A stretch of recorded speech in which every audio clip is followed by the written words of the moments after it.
There are moments when your own thoughts become too loud, when even silence feels crowded.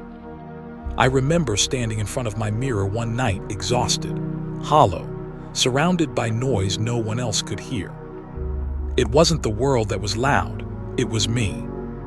My mind spinning, screaming, refusing to rest. Sometimes, life whispers lessons through pain and stillness. And those who listen, heal. Subscribe to the Tales Beyond Word for more motivation and healing. Now stay with me for this story. I used to believe that thinking more meant living better. That analyzing every move, every possibility, every person was a sign of awareness. But all I did was drown in my own thoughts. Every night I replayed conversations, mistakes, and decisions I hadn't even made yet. My brain was always a few steps ahead of reality, and my heart a few steps behind it. One morning, I realized I hadn't really woken up in months. My body moved, my lips spoke, my hands worked, but my mind was somewhere else entirely. It was busy predicting disasters that hadn't happened, busy comparing me to people I didn't even know, busy judging, regretting, imagining, fearing everything. The truth was simple but brutal. I wasn't living. I was surviving inside my own head. That day I walked to the park, a place I hadn't been since childhood. The air was calm, almost too calm for what I was feeling. I sat on a weathered bench, and for the first time I didn't reach for my phone. No music, no scrolling, just me. But my mind refused to sit still. It threw memories like daggers. You failed that. You lost that. You disappointed them. You should have done better. And then an old man sat beside me. He didn't speak at first.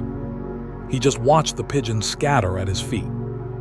After a moment he turned, smiled, and said softly, "You look tired." I laughed, but it came out broken. "Yeah," I said, "it's been a long week." He shook his head. "No, you look tired inside." That silence cracked something in me. Because he was right. I wasn't tired, I was drained. He reached into his pocket and handed me a folded napkin. 3 words were written on it. "Empty your mind." I frowned. What does that even mean? He smiled faintly.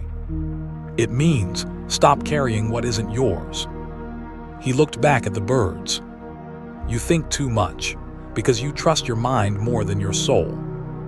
He stood, adjusted his coat, and before walking away, he said, "The mind is a beautiful servant, but a terrible master.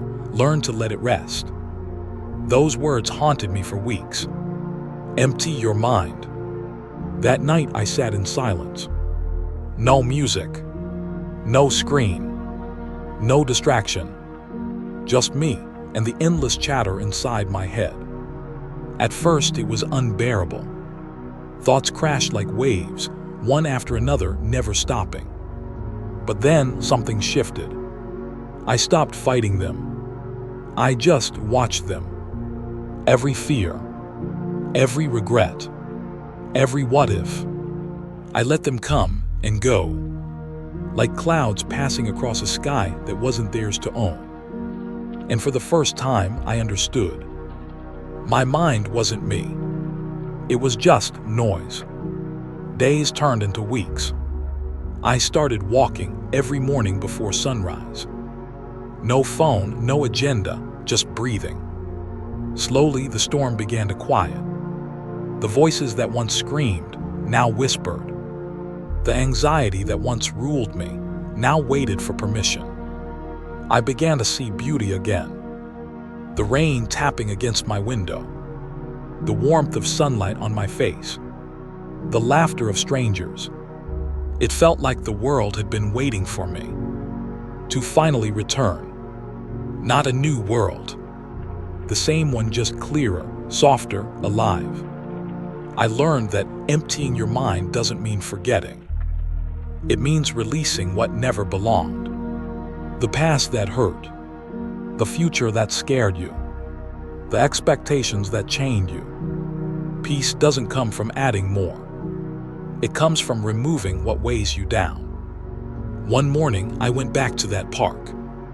The old man wasn't there, but the bench was, the pigeons were, and the silence was still waiting for me. I sat down, closed my eyes, and smiled. My mind was quiet.